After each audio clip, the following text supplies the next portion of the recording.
YouTube. What is good? It's like 45 degrees here, freezing. Going to the gym after work. I was in bed at like 8:30 because traveling just knocked me out. Woke up like 7, so that's a solid 11. And yeah, I'll see you after work for some squats. I just gotta work and you know I'm doing that. Never stop, always on the track. Walking the path, never getting off track. Whatever I lack, add it to my bag. And I got plenty more where that came from. And my price is right, I never change, bruh. Don't get it done right. And that's every day, that's young life.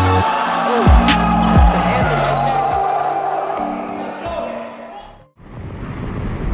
there. Welcome to my Jordan era, 23K on YouTube. We're going strong. I'm rehabbing a knee right now, so no jumping. It's been 3.5 weeks to the day. 3 weeks and 1, 2, 3, 4, 5 days. Longest break I've ever taken in 7 years.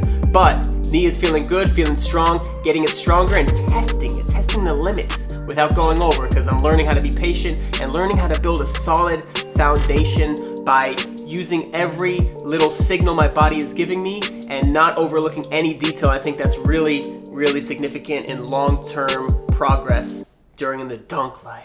I haven't been posting that much because I haven't really been training that much. I've been really resting, just doing a little isometrics, but I went to the gym today to test my knees, as you'll see. But in the future, as I train more and I increase my training, I'm trying to be the best athlete I can be, get everything on point, be more diligent about every little step of my footwork. So the videos are gonna get more and more detailed and hopefully more and more athletic as I jump my way to a 50 effing inch vertical. Other than that, I've been really having a ton of ideas of all these different things I want to share. So I'm definitely going to be posting a lot, probably a lot of podcasts, more in depth about what I learned and how I'm growing as a person, as a human on the planet still spinning. Also, I got dunk reactions to do. I'm a little bit behind on that, so it's going to be a ton of dunks in that one video.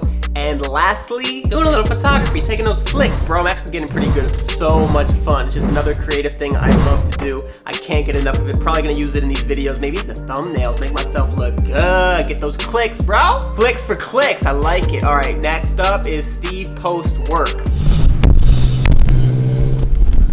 Off work, gym time, still in the sweater. It's time to put in work.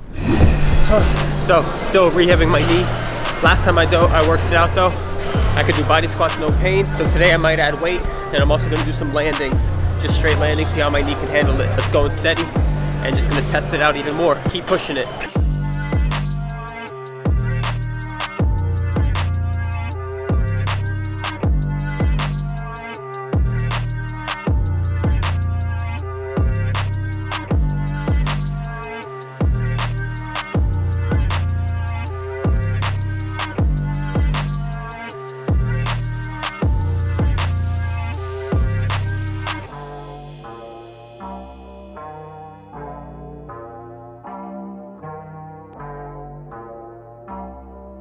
So on the landings, I didn't feel pain, but I felt a little discomfort. So the landings didn't feel good. I'm gonna try to warm up a little more, try them again. On the little single leg Bulgarian split squats, I think they're called, my knee feels good, but it doesn't feel strong. It feels like a little too much tension. Not really pain, but maybe like a pain scale of 1. And if I went a little harder, it might be like, would increase. So any little try to tension I'm trying to listen to, so I don't flare it up and make it worse. So definitely taking it super easy on the erring on the side of caution.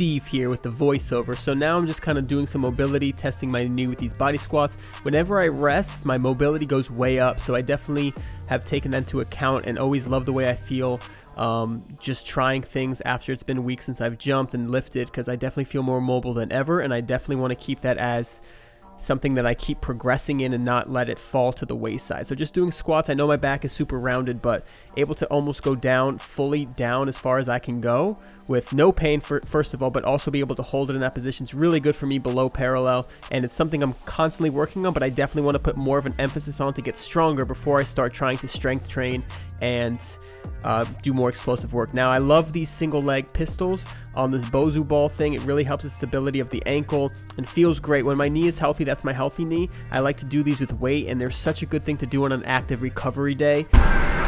Also, I'm trying single leg squats today because I tried them a couple days ago, a couple workouts ago, and after that I didn't get any more pain than when I started. So that's always the rule. Check it the day after, 2 days after, 48-hour rule. and just make sure whatever you did didn't cause it to get worse.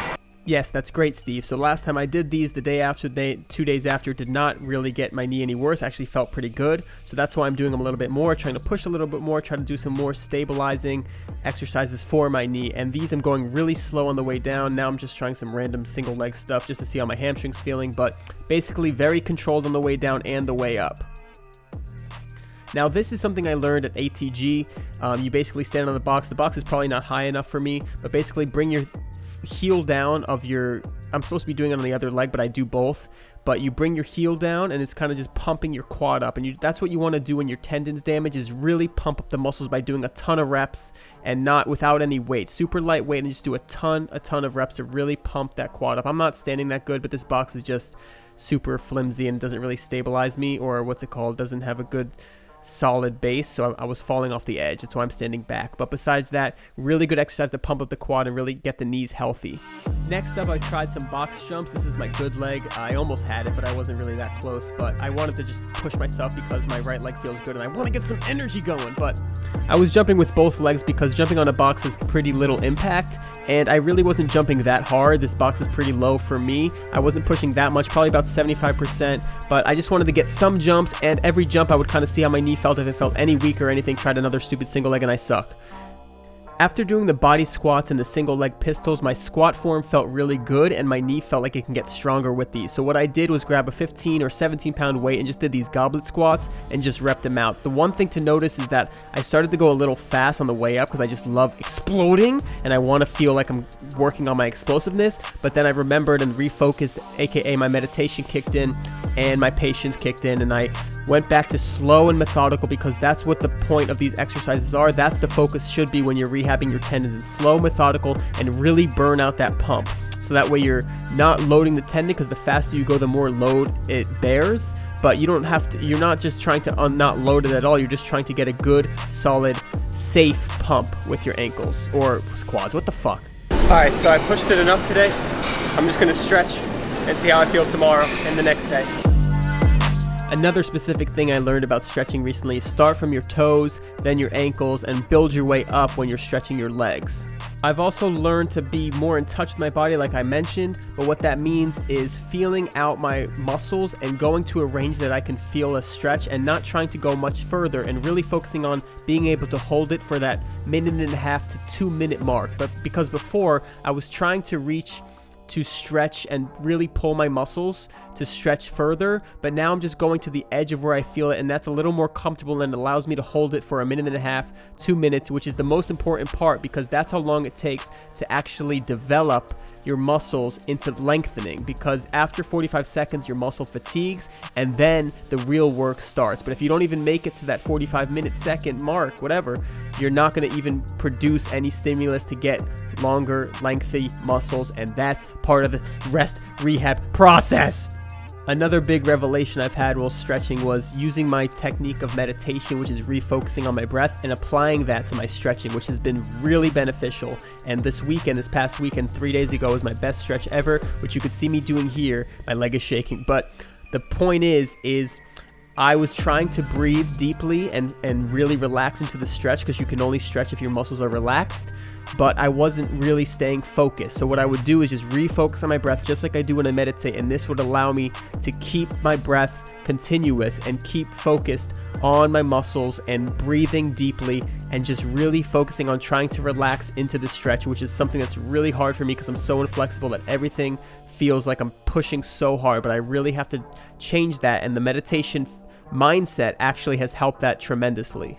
Now, another thing I learned just today from Daniel Back and Jump Science's old videos when he had a hamstring injury was he had the similar injury as my hamstring, where he had fully functioning muscles, and he would stretch a ton, but it just wasn't healing. So what the problem was not getting blood flow to the bottom region of it where it connects to the knee. So this is my attempt of trying to recreate what he did using a resistance band, and then turning the foot outward and inward and trying to just get some blood flow into that area of the knee. He does a much better job explaining what he's trying to do in his video, and I'll link it in the description for sure, because I don't know what the F I'm talking about. So the first exercise, I was keeping my leg straight and just bending the lower part of my leg, but on this one I'm trying to keep the whole leg straight and just bring it towards my opposite shoulder, my right shoulder, while it's inwardly rotated. But I'm very tight and it's very hard to keep it straight. I didn't realize how bent it was, but that's the goal, and you'll see it if you check out his video, because it's really helped him, and I feel like it's the cause of mine, but I'm just so inflexible, I can't get any blood flow to the right spot, and I gotta find a better method than this, because I look like a friggin' nutcase.